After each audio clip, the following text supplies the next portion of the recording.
신명기 7장 12절부터 마지막 절까지입니다. 이제 우리가 신명기의 법이라고 부르는 4장 44절서부터 28장 부분을 이야기를 하고 있는 중에 어제 말씀에 너는 지상 만민 중에서 택함 받은 하나님의 성민이다. 너를 택함은 내가 기뻐하고 택함은 수요가 많고 능력이 많고 가진 것이 많아서가 아니라 오히려 적기 때문이다. 근데 이 말씀은 구약 성경 전체에 흐르는 하나님이 하나님의 백성을 바라보는 어떤 그 기본적인 생각 또는 기본적인 기준이 돼요. 하나님은 우리가 가진 것이 탁월해서 우리를 택하신 것이 아닙니다. 작기 때문에. 그래서 기드온 이야기, 기드온의 300명 이야기도 어제 했었고 그렇죠. 다만 사랑하기 때문이다. 하나님께서 하신 맹세, 언약을 지키려 하십니다. 이런 이야기를 했어요. 그래서 너희를 속량했다. 그러니까 핵심은 6, 7, 8절이죠. 지상 만민 중에 너를 택하셨다라고 하는 이거. 그래서 이 택함을 이야기를 한 다음에 9절로 10절에 그런즉 이래요. 그런즉 너는 알아라. 너 하나님을 사랑하고 계명을 지키는 자에게 천대까지 인애를 베풀고 그렇지 않는 자에게 당장 보응하신다. 여기까지가 문단이에요. 어제 매일 성경은 11절까지를 문단으로 잡았는데 뭐 그래도 상관이 없고요. 근데 11절은 그런즉 너는 오늘 내가 내게 명령하는 명령과 규례와 법도를 지켜 행할지니라 하고 오늘 말씀에 너희가 이 모든 법도를 듣고 지켜 행하면 이렇게 이어져요. 그래서 사실은 11절은 12절하고 연결되어 있다라고 보는 것이 좋겠죠. 그래서 출발을 그런즉이라고 해요. 9절에 그런즉 11절에 그런즉 이건 전부 다 6절로 8절에 너는 하나님의 성민이다 라고 하는 말씀을 근거로 하는 거죠. 하나님의 성민이라면 그런즉이라는 뜻입니다.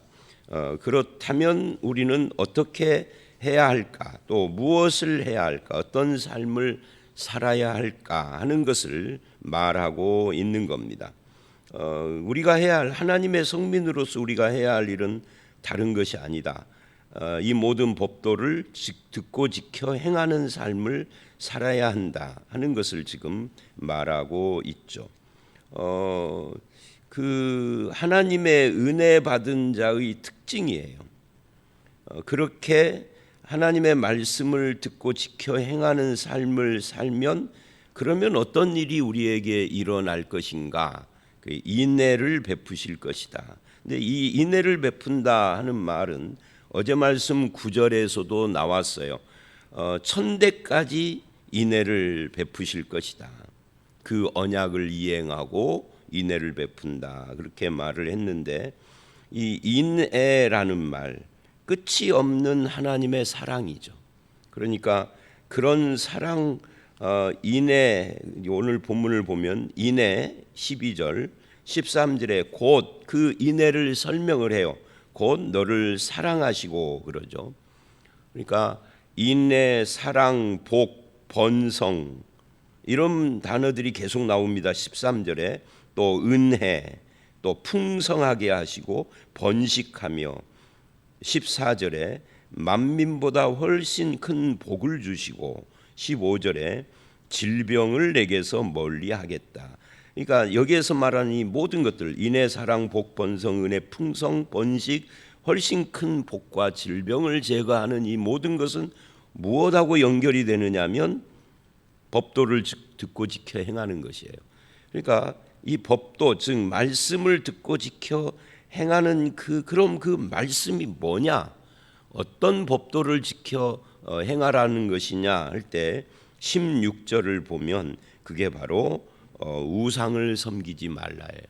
그러니까 뭐 우상 섬기지 말라 하는 이거만이 법도는 아니지만 지금 여기서는 우상 숭배를 경계하고 있는 겁니다. 그러니까 우상을 섬긴다는 것은 십계명에서 이 십계명의 10가지 계명 중에 첫 번째 계명 1, 2, 3계명하고 연결이 되잖아요. 4계명은 안식일이니까. 근데 이 우상 숭배 문제가 생기면 십계명의 모든 계명을 다 안 지킨 것이 되는 거예요. 가장 중요한 첫 번째 것이 되는 거죠. 그래서 이 우상 문제가 왜 이렇게 심각하냐면 하나님은 이스라엘을 자기의 아내로 생각하니까 언약 백성, 이 언약이라는 것이 요즘 현대인들이 무슨 언약식을 한다 하는 것처럼 어떤 관계에 맺기잖아요. 근데 하나님과의 언약 백성, 결혼한 백성인데 우상이라고 하는 다른 남자를 바라본다면 그것처럼 큰 죄가 없는 거죠. 가장 큰 계명인 거예요. 가장 큰 말씀이고요. 물론 이제 우상이 뭐냐 하고 또 들어가면 우상은 다양해요. 그저 뭘 세워놓고 비는 것만 우상이 아니라 우상의 종류는 참 다양하지만 어쨌든 우상을 숭배하지 말아라 하는 것으로 이어져요. 16절에. 그래서 16절을 보면 내 하나님 여호와께서 내게 넘겨주신 모든 민족을 내 눈이 긍휼히 여기지 말고 진멸하며, 그러니까 가나안 족속을 7족속을 다 진멸하고 긍휼히 여기지 말아야 할 이유가 뭐냐면 그들의 신 때문에 그러는 겁니다. 그들의 신을 섬기면 그것이 올무가 되니까, 이 올무가 된다라고 하는 이 말, 그것이 그들에게 걸림돌이 되고 그들에게 함정이 되고 결국은 하나님의 백성으로서의 정체성을 잃어버리는 것이 되는 거죠. 그래서 그 문제를 굉장히 중요하게 생각을 하고 있는 거예요. 그래서 다시 한번 이 11절로 16절 말씀은 앞에서부터 1절서부터 계속된 너는 하나님의 성민이다 하는 말씀에 걸려 있는 그런 말씀입니다. 여러분, 우리가 하나님의 백성, 예수를 믿는 하나님의 자녀로서 해야 할 가장 중요한 일이 뭐냐 할 때 말씀을 듣고 지켜 행하는 것이다. 말씀을 듣고 지켜 행하는 것의 첫 번째가 뭐냐? 우상을 숭배하지 않는 거다. 이렇게 이야기를 할 수가 있습니다. 그러면 하나님이 무엇을 주시느냐?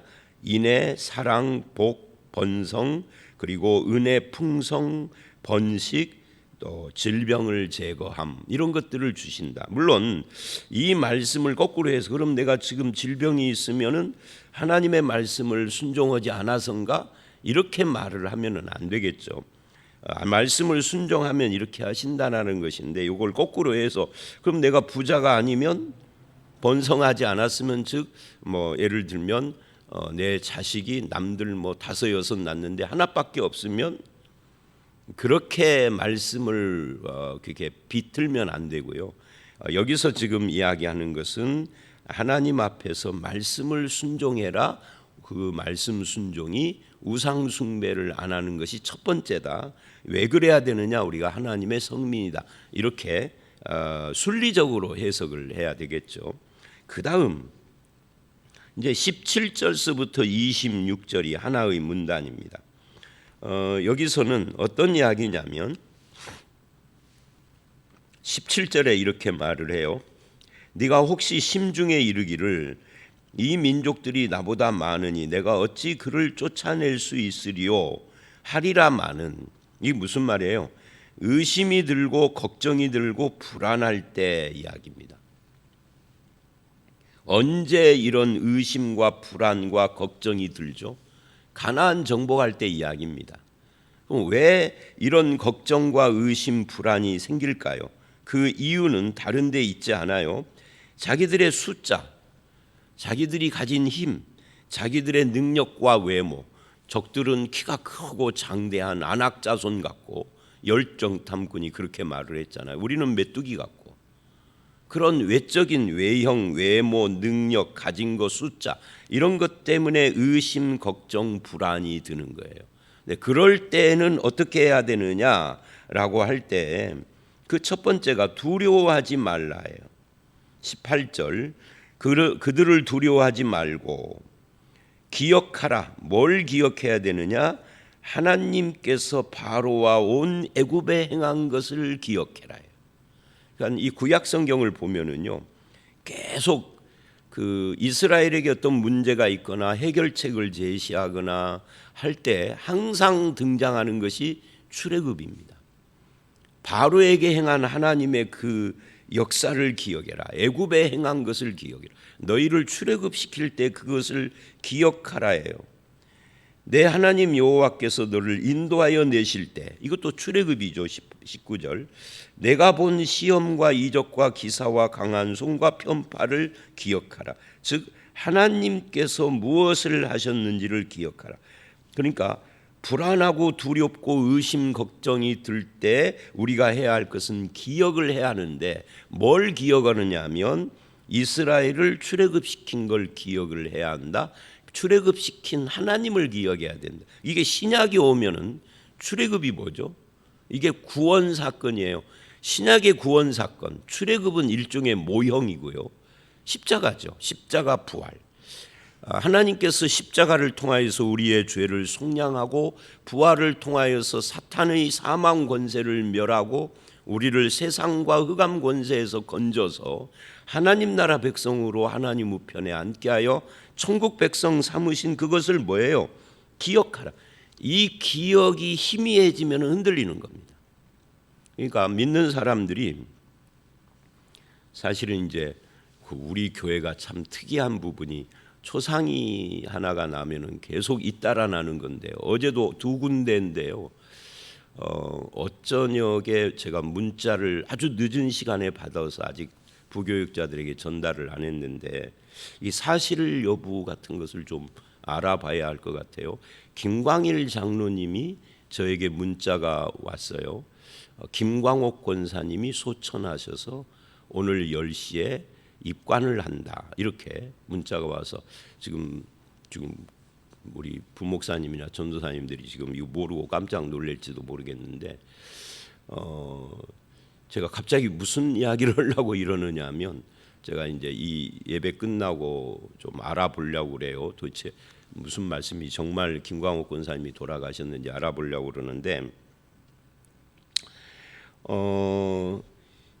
이 예수 믿는 사람도 연세가 많으면, 김광옥 권사님도 연세가 많으시니까, 그래서 병상에 누워 있고 이제 하나님께로 돌아가실 때쯤 돼서 찾아가서 뵈면 여러 가지 면에 있어서 좀 이렇게 좀 변화가 있는데, 눈동자도 풀리시고 몸도 풀리고 뭐 이런 변화가 있는데, 그것까지는 괜찮아요. 모든 인간이 가는 길이니까. 그런데 혹시라도, 지금 김광옥 권사님이 그렇다는 거 아니에요. 이제 돌아가셨다는 문자 메시지를 받았다는 걸 말하는 거고요. 혹시라도 그런 가운데 이렇게 이 구원이 흔들린다든지 신앙이 흔들린다든지 이런 경우가 있을 수 있잖아요. 그러니까 이 본문 말씀에 의하면은 그럴 때 혹시 내가 너무 아프고 지금 견디기가 어려운 그럴 때 뭐를 해야 되느냐 하면 두려워 말고 기억하라는 거예요. 뭘 기억하느냐? 우리를 구원하신 것을 기억하라.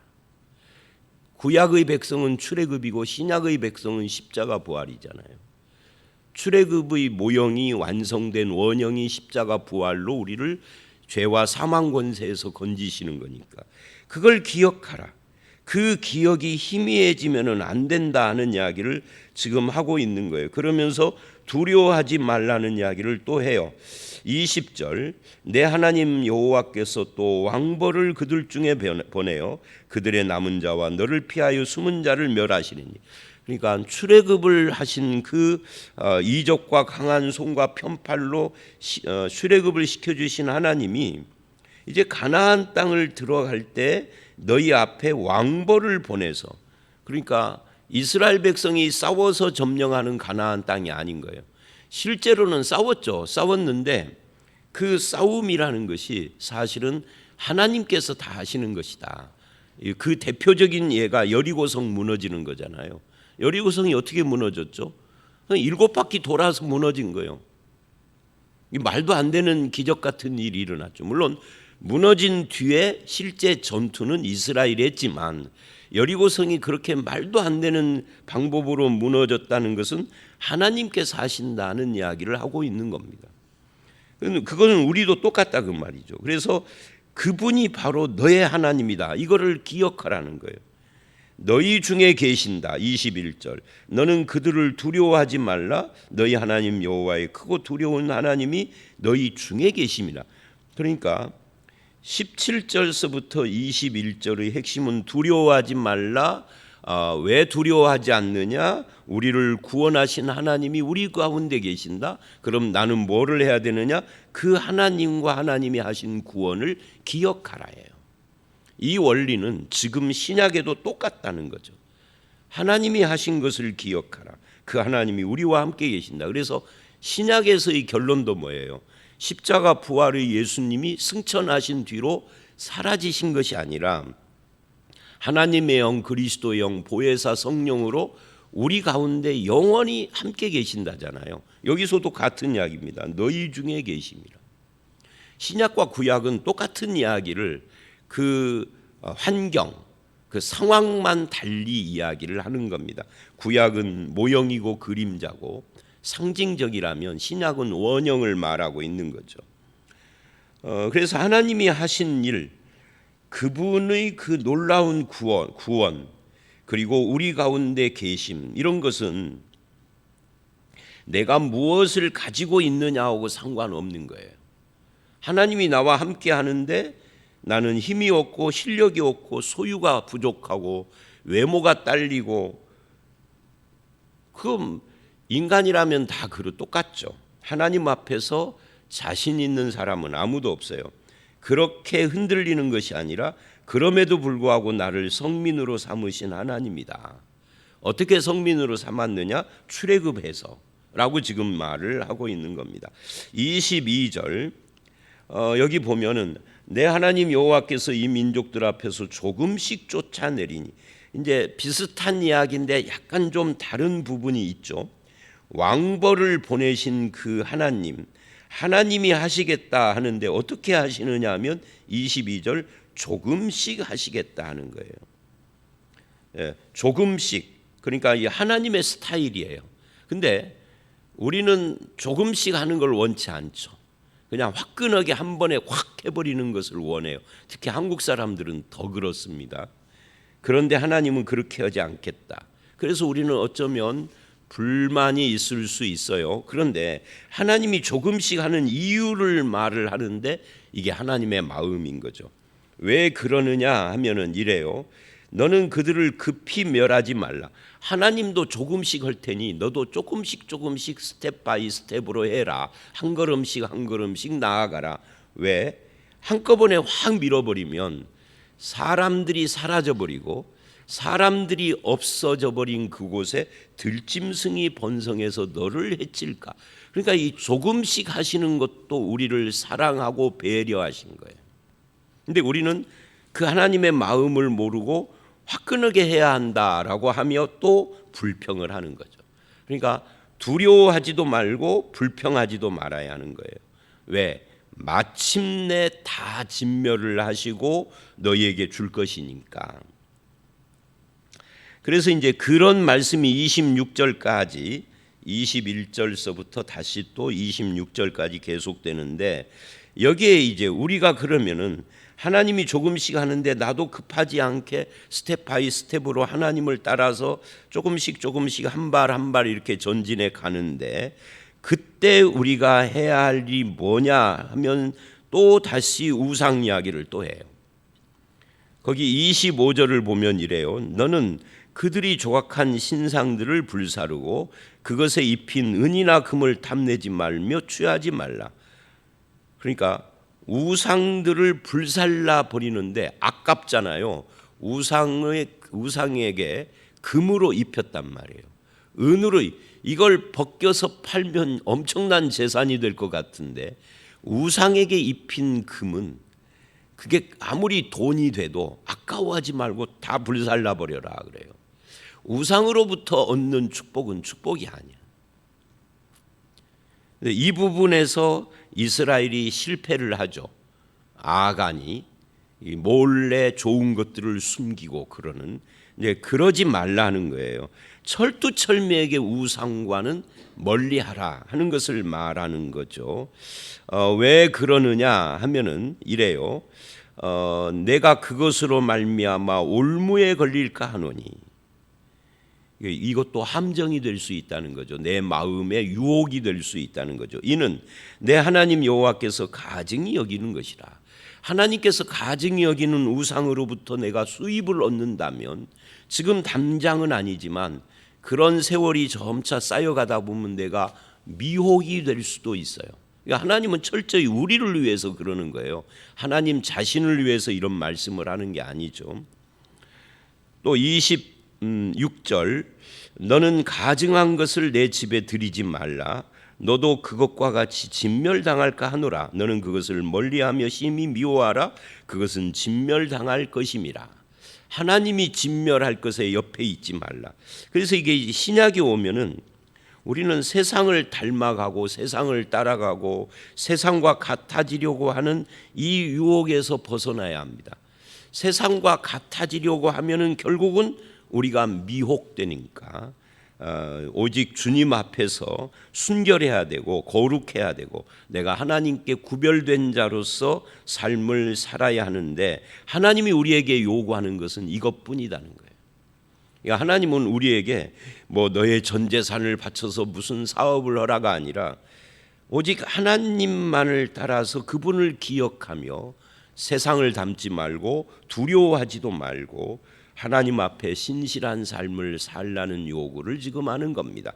왜 그래야 되느냐? 우리가 성민이기 때문이다 라고 말을 합니다. 저와 여러분의 삶이 두려움과 불안, 근심, 걱정을 떨쳐버리고 늘 하나님을 기억하는 삶, 하나님을 기억하는 삶이라는 것이 내 마음의 확신도 되지만 그게 하나님의 말씀을 듣고 지켜 행하는 삶, 우상을 멀리하는 삶, 하나님 앞에 순결한 삶, 신실하고 순결한 삶을 사는 것입니다.